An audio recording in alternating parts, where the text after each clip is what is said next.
আমি কি দিয়া বুঝাইতাম আম পাতা জাম পাতা বড়ই পাতার কোনো অভাব নাই।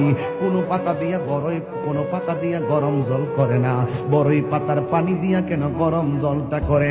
আম পাতা কি দোষ করলো, জাম পাতা কি দোষ করলো, বড়ই পাতা দিয়া কেন গরম জল করা হয়? এই কথা দিয়ে কোনো মৌলবি কয় না। লাল কাপড়, নীল কাপড়, হলুদ কাপড়, কত কাপড় দেখলাম, কবরের কাপড়টা কেন ভাইজান সাদা? এই সাদা দিয়া কেন দাফন করা হয়? এই কথা দিয়ে পৃথিবীর কোন মৌলবি কয় না রে। এ আমার যুবক,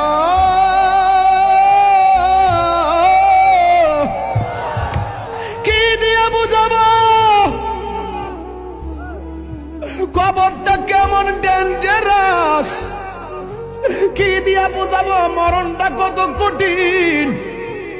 কি দিয়া বুঝাবো তাহিরের একটা দিন চলে যাওয়া মানে হলো আমার জীবন থেকে চিরদিনের জন্য দিনটা চলে গেছে। কোটি টাকা দিয়েও এই ঘন্টার সময়টা আনতে পারতাম না। এখন আমি শ্বাস ফালাইতাছি, একটা টাকা বিল দেওয়া লাগে না। নদীর পারে হাওয়া খাই, বিল দেওয়া লাগে না। পল্লী বিদ্যুতের ফ্যান বাতাস খাইলে বিল দেওয়া লাগে। আইসিইউতে ঢুকে গেলে দিনে 50,000 টাকা গোনা লাগে। আমার আল্লাহ যে কত নিয়ামতের বাতাস আমরা ঢুকাইতেছে, বাইরে কইরাইতেছে, একটা টাকা বিল নেই না। আল্লাহ কয় বিল লাগতো না, শুধুমাত্র তোরা 5 বার আইসা কপালটার মাটির মধ্যে লাগাইয়া দিবি। সুবহান রাব্বিয়াল আলা বলবি।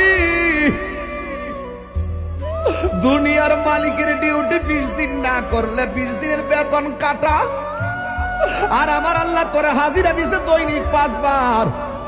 1 মাসও হাজিরা দেও না, 2 মাসও দেও না, মাঝে মাঝে সিটারি হাজিরা দাও। কিন্তু আমার আল্লাহ ইচ্ছা করলে তোমার গলার মধ্যে কাটা লাগাইয়াও আমার আল্লাহ রিজিকটারে বন্ধ করে দিতে পারে। এরপরও আমার আল্লাহ রিজিক বন্ধ করো না কেন জানো নি? কারণ হলো আমার আল্লাহ কয় আমি আল্লাহ তোরে মায়া কইরা বানাইছি, মায়া লাগে।